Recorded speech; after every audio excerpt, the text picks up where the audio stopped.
ഇടുക്കി സഞ്ചാരികൾക്കായി ഒരുക്കി വച്ചിരിക്കുന്നത് അനന്തമായ കാഴ്ചകളാണ്. അത്തരത്തിലൊരു കാഴ്ചയിലേക്കാണ് ഇടുക്കി ബ്യൂറോ ഇന്ന് പ്രേക്ഷകരെ എത്തിക്കുന്നത്. മൈക്രോവേവ് വ്യൂ പോയിന്റിലേക്കുള്ള യാത്ര. സമുദ്രനിരപ്പിൽ നിന്നും 3500 അടിയിലധികം ഉയരത്തിലുള്ള ഒരു മനോഹരമായ വ്യൂ പോയിന്റ്. ഇടുക്കി ജില്ലാ ആസ്ഥാനത്തുള്ള ഈ വ്യൂ പോയിന്റിലേക്കാണ് ഇന്നത്തെ നമ്മുടെ യാത്ര.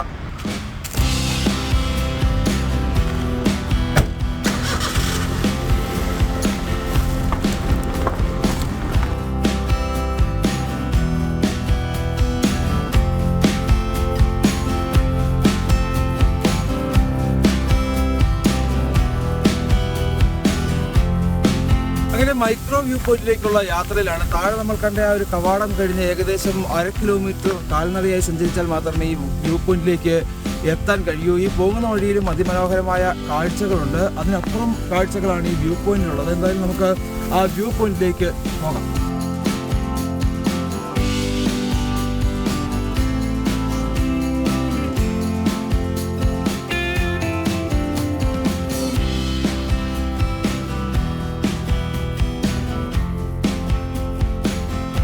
അങ്ങനെ നമ്മൾ മൈക്രോ വ്യൂ പോയിന്റിൽ എത്തിയിരിക്കുകയാണ്. അതിശക്തമായ കാറ്റാണ് ഇവിടെ. അതിനപ്പുറം ഒരു വശത്ത് ഇടുക്കി ഡാമിന്റെയും മറുവശത്ത് ഇടുക്കി വന്യജീവി സങ്കേതത്തിന്റെയും എല്ലാം വശ്യമായ കാഴ്ചകളാണ് ഈ മൈക്രോ വ്യൂ പോയിന്റ് ഒളിപ്പിച്ചു വെച്ചിട്ടുള്ളത്.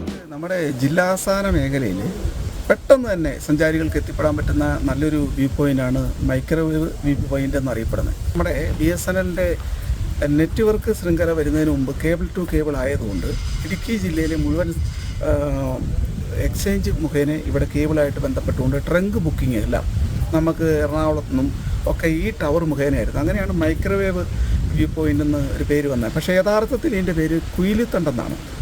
ഇതിൻ്റെ തൊട്ടടുത്താണ് നമ്മുടെ ഇടുക്കിയുടെ വൈദ്യുതി നിലയത്തിൻ്റെ സ്ഥാനം കാണിച്ചു കൊടുത്ത ആദിവാസി മൂപ്പൻ കുരുമ്പൻ്റെയൊക്കെ ഒരു വാസസ്ഥലം കൂടിയാണ് ഇവിടെ. ഇടുക്കി ജില്ലയിൽ എവിടെ മഴ പെയ്താലും നമുക്ക് ഇന്ന സ്ഥലത്ത് മഴ പെയ്യുന്നു എന്ന് കാണാൻ കഴിയും. രണ്ടാമത് ഇവിടെ നിന്നാൽ വാഗമൺ കാണാം, കാൽവരി മൗണ്ട് കാണാം, മൂന്നാർ കാണാം. നമുക്ക് എറണാകുളം ഒരു രാത്രി 7 മണിയാകുമ്പം അമ്പലമുകൾ, കോഴഞ്ചേരി, അതേപോലെ നമുക്ക് എറണാകുളമൊക്കെ നമുക്ക് കാണാൻ കഴിയും ഇവിടെ നിന്നാൽ. ഇടുക്കി ജില്ലയിലെ ഏറ്റവും വലിയ വിനോദസഞ്ചാര കേന്ദ്രമായ തൊമ്മൻകുത്ത്, ആ തൊമ്മൻകുത്തിൻ്റെ ആ നദിയുടെ ഉത്ഭവം നമ്മുടെ ഇവിടെയാണ്, കീഴാർകുത്ത് എന്ന് പറയുന്നത്.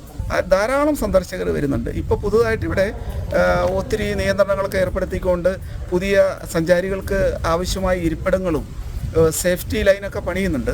അപ്പോൾ അതെല്ലാം കൂടെ വന്നു കഴിയുമ്പോൾ തീർച്ചയായിട്ടും ധാരാളം സഞ്ചാരികളെ നമുക്ക് ജില്ലാസ്ഥാന മേഖലയിലേക്ക് നമുക്ക് ഉൾക്കൊള്ളുവാൻ കഴിയും. ഇത് ജില്ലാസ്ഥാനത്തിൻ്റെ ടൂറിസം ഭൂപടത്തിൽ തന്നെ നല്ലൊരു പേര് വരുന്ന ഒരു നല്ല സ്ഥലമാവും.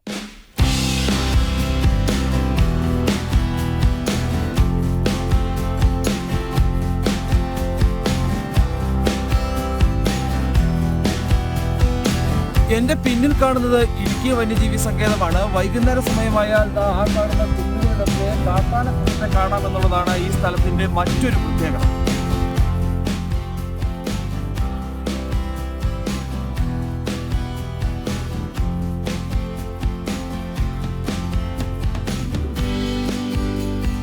കാഴ്ചകൾക്കപ്പുറം അപകടം നിറഞ്ഞൊരു മേഖല കൂടിയാണ് ഈ മൈക്രോ വ്യൂ പോയിന്റ്. ഒരു സൈഡിൽ വലിയ കൊക്കയാണ്, അതിനപ്പുറം ഈ മേഖല കേന്ദ്രീകരിച്ച് വന്യമൃഗ സാന്നിധ്യവുമുണ്ട്. ഈ സാഹചര്യത്തിൽ ഇവിടെ എത്തുന്ന സഞ്ചാരികൾ കൂടുതൽ ജാഗ്രത പുലർത്തണമെന്നുള്ളതാണ് ഏറ്റവും പ്രധാനപ്പെട്ട ഒരു കാര്യം. ജോസഫ് മാത്യുവിനൊപ്പം സുബിൻ തോമസ്, ജനം, ഇടുക്കി.